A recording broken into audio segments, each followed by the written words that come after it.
polisi mkoa wa Njombe siku ya tarehe 17 mwezi wa 4 2026 tunatarajia kuadhimisha sherehe za siku ya polisi, tunaita ni Police Family Day. Lakini leo tarehe 16 tumetoa sifa na zawadi kwa askari wakaguzi ambao wamefanya vizuri katika mwaka 2025 26, na jioni ya tarehe 17 tutakuwa na sherehe hiyo katika ukumbi wa Agreement, ambapo tutakutana familia za polisi, lakini pamoja na wadau mbalimbali ambao tunashirikiana nao katika masuala mazima ya kuhakikisha mkoa wetu wa Njombe unakuwa salama. Sherehe hizi za Police Family Day kimkoa wa Njombe tunaziadhimisha kama nilivyosema siku ya tarehe 17, na lengo la maadhimisho haya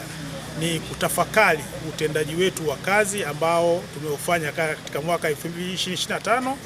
2026, ambapo tutaangalia yale mapungufu na mazuri ambayo tuliyoyafanya, lakini kuongeza msukumo kwa wananchi kwa jinsi tunavyoshirikiana na kuikaribisha jamii kuweza kutuambia ni jambo lipi ambalo wanaona sisi kama jeshi la polisi tunapaswa kulifanya katika mwaka 2026 2027, na yale ambao tutakuwa tumeona kwamba kulikuwa na mapungufu, basi tuone namna gani ya kuweza kuyarekebisha